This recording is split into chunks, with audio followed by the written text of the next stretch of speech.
Well, good morning, everyone. And once again, welcome to another live this morning. Hope you're having a great start to your day. We sure appreciate you guys when you can come on here. And as always, we'll say hello to a few friends. Let me see here. Okay, who's going to be number one today on the hit parade? As you get your notifications, here we go. Andrea, Niagara Falls. Mike from Norland. And Brahim, the Trinity. You can almost bet your boots on that Trinity. Madeleine, Kippawa, Nativity, right at the top.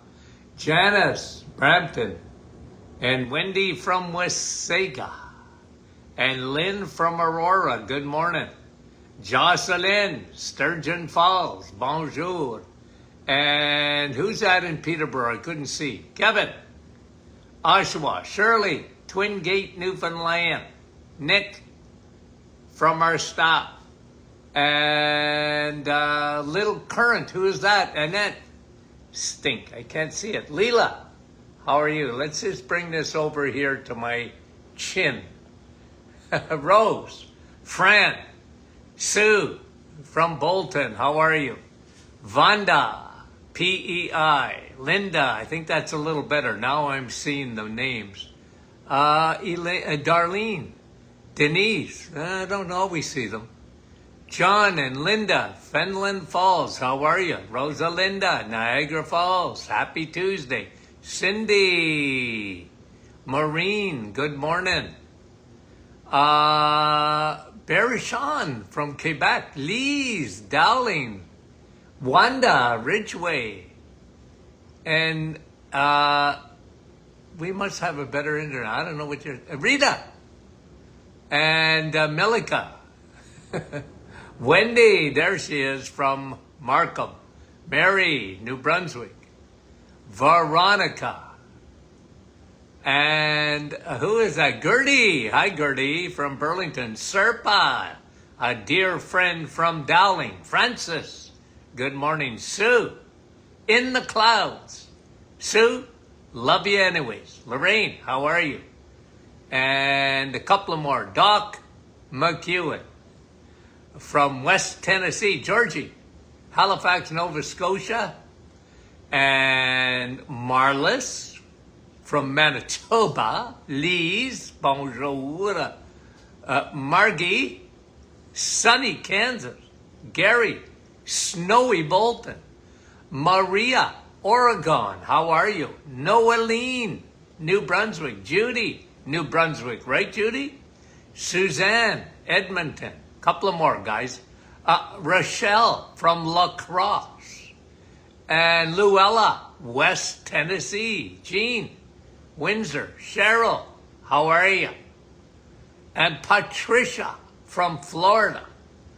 And Denise, I can't see. Karen, Maple Ridge. Okay, guys, let's get going.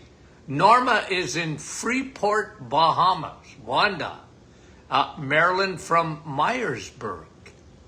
Patricia is saying hello to everyone. Lucrezia and Judy. Guys, thank you very much. Okay, let's just do a couple of studies. Let's look at one on we talked about this last week on autism, but this is a new study on treatment of autism. So when you have an autistic child, okay, here's what this study says to do. Not a cure, okay, it's not a cure, but here's what this study has said. Giving daily doses to an autistic child of vitamin D and DHA. Have you heard of that before? Okay, vitamin D and DHA shows, okay, let me read the study, noticeable improvements in irritability and hyperactivity in young children with autism. Gets better. Is it cured? Of course not. Okay? But giving high DHA and vitamin D. Now, I would add one more because this is what I used to do in my office. Okay? Whenever I saw autism, well, I saw a lot of it, by the way. Okay? A lot of kids on the spectrum and a lot of autistic, some very severe. I always got the parents to do three things. One, and they were deficient. It wasn't like I was guessing they were deficient. Very deficient in vitamin D, I recommended it. Very deficient in DHA omega-3, I recommended it. And always, always, always, never an exception that I find an autistic child that didn't have leaky gut. Always. They were full of yeast, fungus, candida, all the time, without exception. And so I would deal with that. I would deal with that. Those are the main three things. Often, too, I would give them Navitol because it crossed the blood-brain barrier and with an effective treatment. And, you know, with as much food counseling as I could give the parent, that, you know, eggs, meat, and cheese were the best things for that child. Okay, sugar, as much as possible was to be avoided. Okay, as much as possible. But this study is showing that vitamin D, daily doses of, and this is small amount, 2,000 IUs of vitamin D, and a small amount of DHA compared to what I liked. You know, I think they had it at 600 milligrams of DHA. I like about 3,000, even in a child, for therapeutic doses, okay? Now, we talked about autism and the cause of it, and this is why I always said that the biggest thing that happens in an autistic child is leaky gut. Leaky gut, leaky brain. Fungal.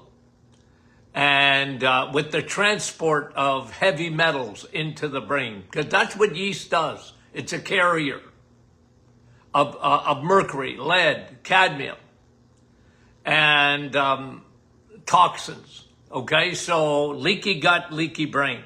One of the biggest issues we talked about and have talked about is the use of antibiotics. Mommy, during pregnancy or just before pregnancy, taking antibiotics, a child with antibiotics. We talked about this last week too, the effect of Tylenol, because acetaminophen destroys glutathione. What is glutathione? Velcro. Your body produces Velcro to go after heavy metals. But what if your glutathione is low? Yep, that's what happens. Anyway, all of the above in autism. Hey guys, we better deal with it because autism is, what is it now? One out of, I've read different things, different statistics, but they're all frightening. And that is, like, I've seen 1 out of 18, 1 out of 23, 1 out of 30 children, 1 out of 50 children born. That's incredible, guys, are autistic. And remember, in the 1970s when I graduated in 1974, I never even heard of autism.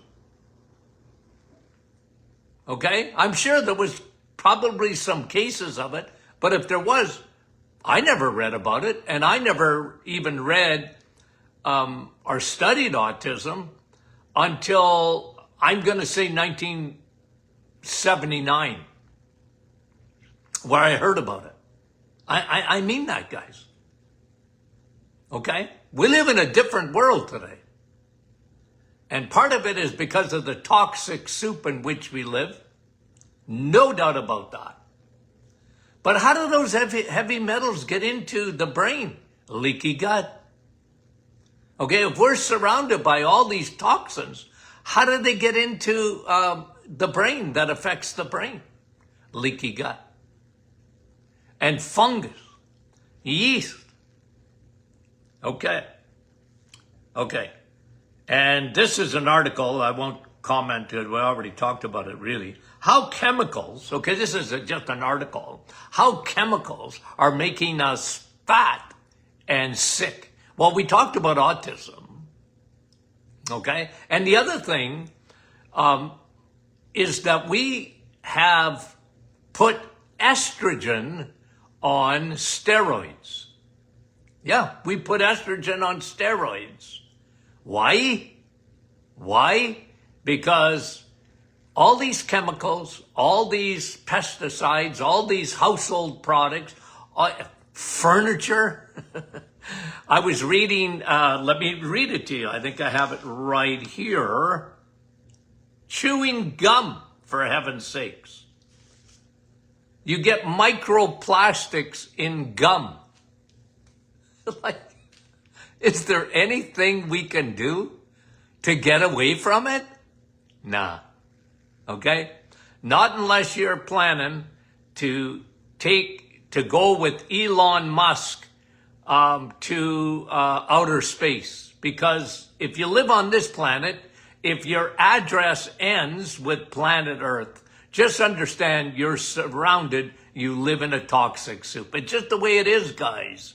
And, don't shoot yourself and don't even leave the planet before time, okay? Protect yourself. Protect yourself. And one of the best things you can do is empty your liver. Empty it. Keep your liver squeaky clean. How do you do that, Doc? Well, lay off the sugars and lay off the crappy carbs and those bad oils. You know why? Because that'll gum up your liver. And your liver is your detox organ. Numero uno. Okay? And that's the biggest thing, because then you're producing glutathione. Lots of it. And glutathione is Velcro, and Velcro will attach itself to yeast, toxins. And it's a master antioxidant. Your body makes it. That's why another reason I love Navitol, and I put kids on Navitol, is because Navitol elevates your glutathione. It does? Yeah. And elevates your nitric oxide for your blood-brain barrier. Okay. That was a study on autism. A daily dose of vitamin D. Oh, the sun. The sun. Oh, there's so many studies on vitamin D. There's so many new ones. This is an article, but taking studies on vitamin D, the sun, steak and steel. You guys have heard it here. Ad nauseum. Do I ever stop talking about the sun, steak, steel? Right? Vitamin E? Okay.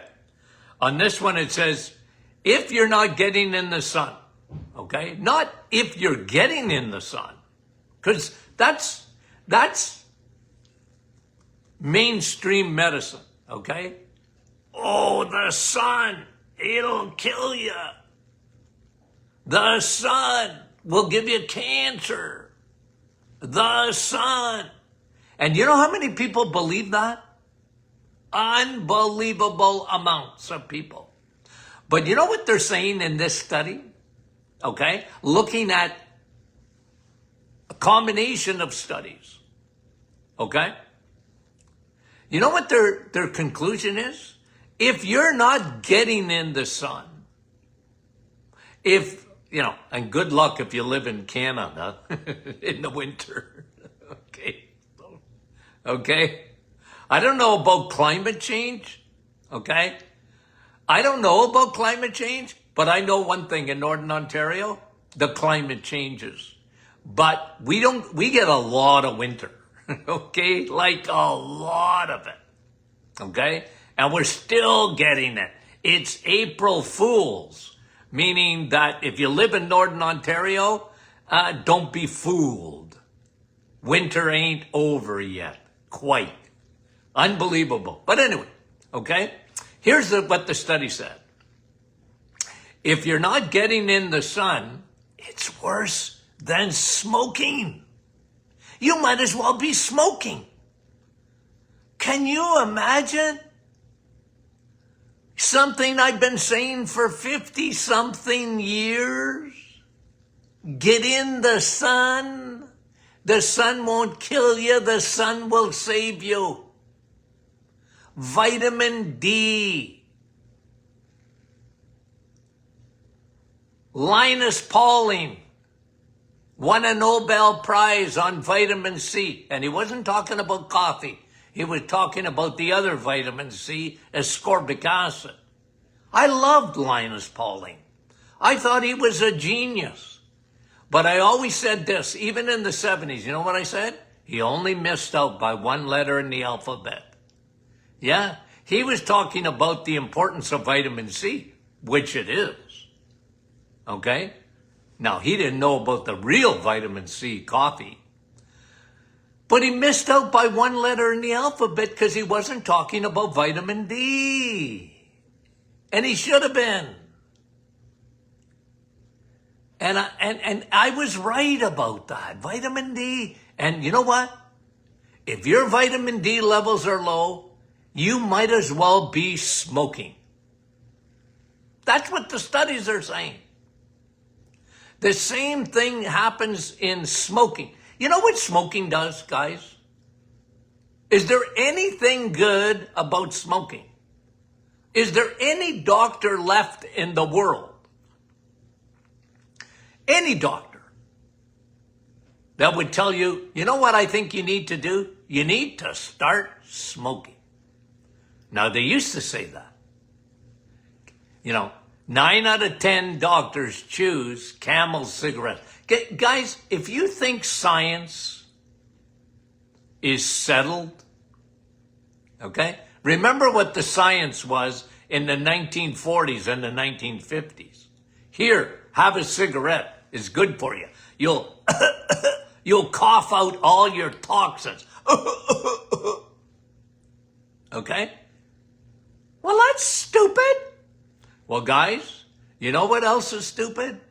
When doctors today tell you to get out of the sun and to wear sunscreen, that's stupid.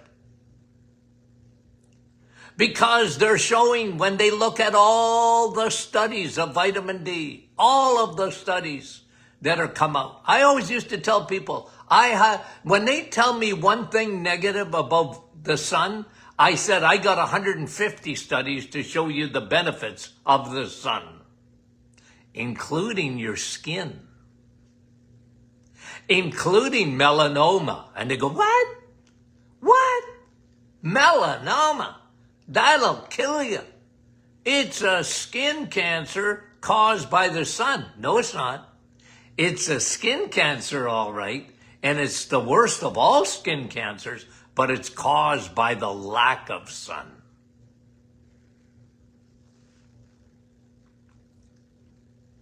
The sun, if your levels of vitamin D aren't good, you might as well be smoking.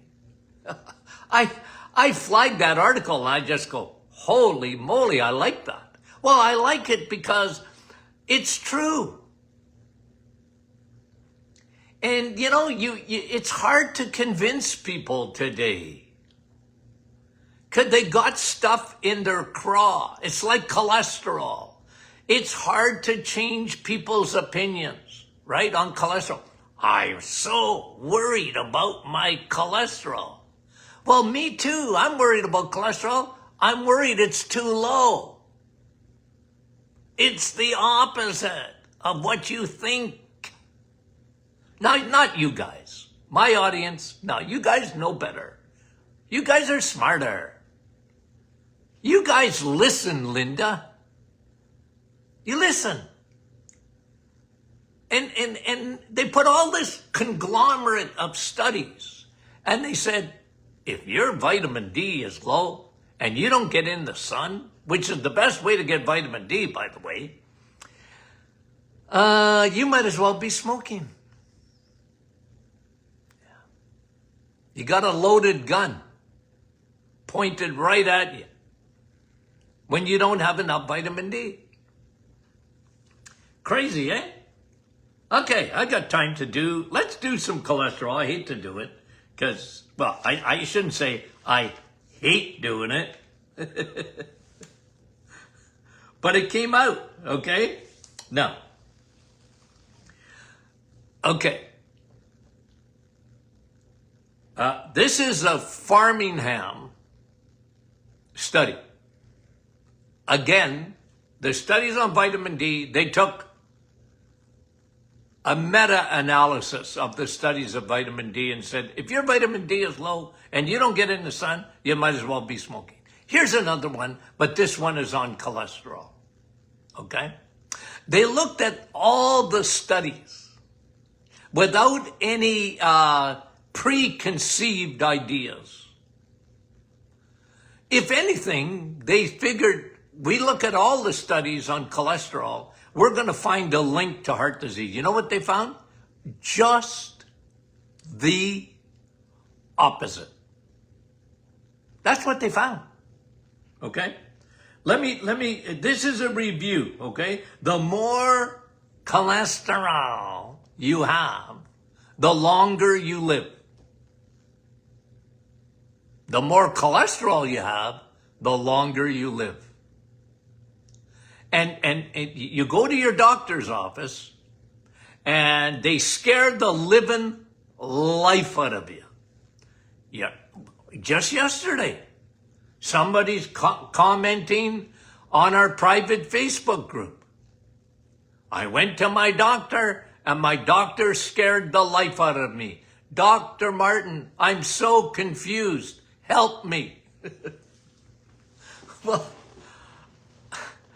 you're not my patient, so I can't give you personal advice. I can only tell you what my experience is, and I can only tell you the studies that have been done. Really, without, without prejudice. These studies are looking at all the studies on cholesterol, and they go, here's one for you. The higher your cholesterol, the longer you live. Holy moly. Okay, number one. Okay, I wrote it down. In 2021, this is one of the studies, okay, that was part of the conglomerate. Australian researchers said this: increased cholesterol lowers your risk of diabetes. Yeah. Well, let me tell you one thing. You know what one of the major side effects of statin drugs is? You know what statin drugs are, right? Cholesterol lowering medications. Okay, you know what one of the issues is with cholesterol lowering medication? Diabetes, especially in women. Women start taking a statin drug, Crestor, Zocor, Lipitor. Okay? No more. No, that's not a drug. Okay? Whenever you see OR, usually it's a statin drug. Okay? Lipitor, Zocor, Crestor.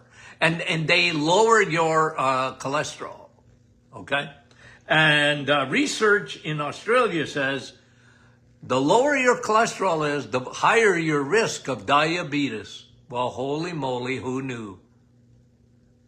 Okay? Research, here's one of them that they looked at. Research at Texas A&M says if your cholesterol is higher, you're stronger. Why? Because cholesterol makes up a big part of every cell in your body. Muscle cells, heart cells, eye cells, bone cells. You need cholesterol. God don't trust you. You guys know this statement. You know, you can live, you know my statements? Here's one.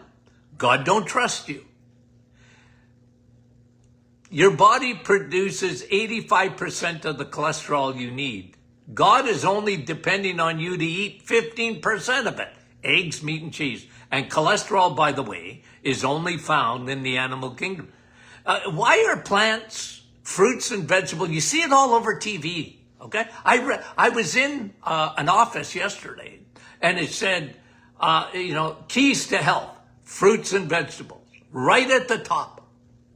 And I wanted to, but I just, you know, I said, Tony, shut up. You know, like I wanted to go and change the sign. Okay? How did fruits and vegetables get at the top of the food chain? Okay? How did they get there? Well, when cholesterol became the enemy number one, go back a long way. I watched it happen in my lifetime where cholesterol was made public enemy number one. Well, then fruits and vegetables that have no cholesterol went to the top of the food chain. And grains. You need grains. Right at the top of the food chain. It's so good for you. Okay? And meat, man, bad. Why? Cholesterol. It's acidic. It's not good for you. Eggs, be careful. Cholesterol. Cheese, well, look at the fat. And cholesterol. And doctors who know nothing about nutrition still today tell you, well, you better cut back on eggs, meat, and cheese. Dr. Martin, he's a quack. Why are you listening to him? He's a nutcase. That may be true, but I'm right. 2021, Australian researchers increased cholesterol, lowered diabetes. Researchers at Texas A&M increased cholesterol, muscle gain. Dutch researchers increased cholesterol protects your brain from declining. You hear that wood up there? Okay? Can you hear me? Guys, the more cholesterol you got up here, the better your brain operates, the better your memory operates, the less chance and risk that you have of dementia. It's one of the biggest reasons, I'm telling you, as people got away from eating eggs, meat, and cheese the way they should, they affect the brain. I'm telling you, it's craziness. Okay. Dutch researchers showed us that one. Finally, combined research of US, Japan, Sweden, England, Ireland found lower cholesterol equals higher risk of death, overall mortality. Mainstream medicine has not got the memo. Your dietitian hasn't got the memo. And guys, you know what? It pains me to say this. A lot of naturopaths haven't got the memo on that. They're not taking enough nutrition in school. And they buy the lie of lowering your cholesterol. Yeah, go ahead and lower it if you want to die young. Okay, I'll leave it at that. Okay, guys, we love you dearly and sincerely. And we got a great week. coming up, okay? Great week coming up. Lots of studies, lots of things to talk about, okay? And Friday is what? Q&A. Q&A. Talk to you soon.